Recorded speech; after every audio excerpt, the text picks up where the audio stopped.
Assalamualaikum warahmatullahi wabarakatuh. Selamat pagi anak-anak. Apa kabar hari ini semuanya? Semoga semuanya dalam keadaan sehat walafiat. Anak-anak, minggu kemarin Bu Arina sudah menerangkan mengenai apa itu pidato persuasif. Untuk kali ini, Ibu akan menerangkan mengenai struktur pidato persuasif dan kebahasaan pidato persuasif. Struktur pidato persuasif terdiri atas pembukaan, isi, penutup. Kebahasaan pidato persuasif meliputi konjungsi dan kalimat persuasif. Baiklah anak-anak, kita bahas satu persatu. Jika kalian perhatikan beberapa contoh teks pidato persuasif, kalian akan menemukan pidato persuasif ini dibangun oleh 3 unsur utama. Yang pertama yaitu pembuka. Pembuka biasanya disesuaikan dengan situasi atau waktu latar belakang pendengar yang hadir. Pembuka ini terdiri atas salam pembuka, sapaan, ucapan syukur, ucapan terima kasih, dan tujuan pidato. Pembuka tidak harus lengkap dalam hal ini. Yang berikutnya, isi pidato. Isi pidato biasanya memaparkan permasalahan atau materi yang akan disampaikan. Permasalahan akan diurai secara terperinci dalam isi pidato. Yang berikutnya yaitu penutup pidato. Penutup merupakan bagian akhir dari pidato. Penutup terdiri atas kesimpulan, ucapan terima kasih, permohonan maaf, dan salam penutup. Penutup pidato tidak harus lengkap. Nah, anak-anak, yang berikutnya nanti kita akan membahas mengenai kebahasaan pidato persuasif yang akan meliputi konjungsi dan kalimat persuasif.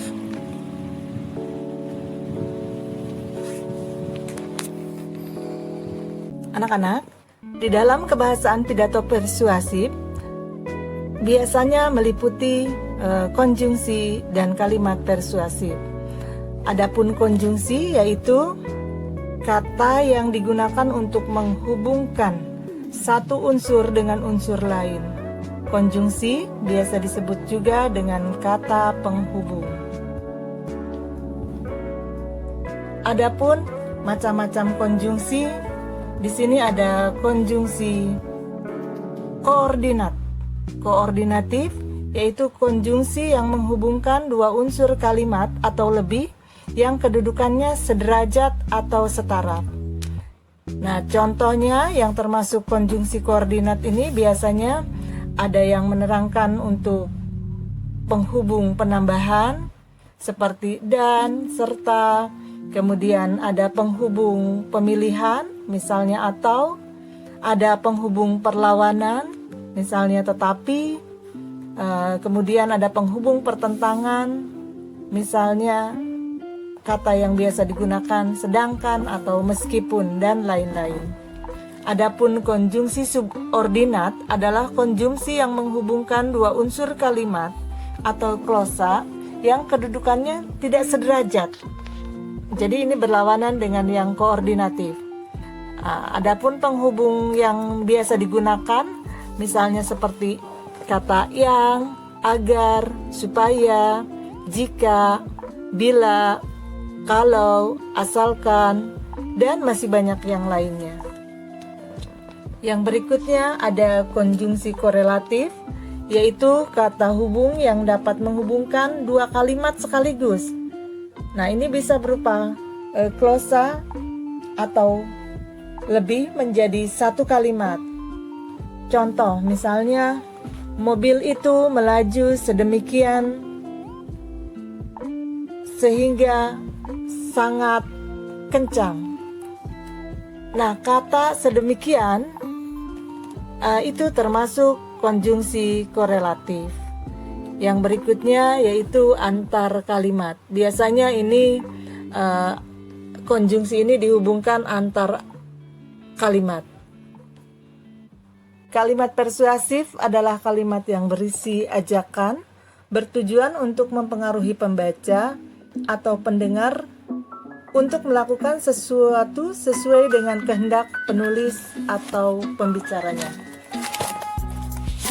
Nah, contohnya di sini adalah bisa berupa kalimat yang berupa ajakan. Misalnya kalian mau mengajak untuk berhemat BBM, kemudian untuk mengajak bersih lingkungan, untuk memerangi narkoba, dan masih banyak lagi contoh-contoh yang berupa kalimat persuasif yang sifatnya berupa ajakan atau mempengaruhi pembaca atau pendengar. Adapun ciri-ciri kalimat persuasif, yang pertama biasanya bertujuan untuk membujuk, mengajak, dan mempengaruhi seseorang. Kemudian ciri yang kedua biasanya menggunakan kata ayo, mari, kata-kata yang bersifat mengajak. Kemudian biasanya menggunakan tanda seru di akhir kalimat. Jadi itu merupakan ciri dari kalimat persuasif. Nanti kalian bisa membuat tema, misalnya tema pidatonya untuk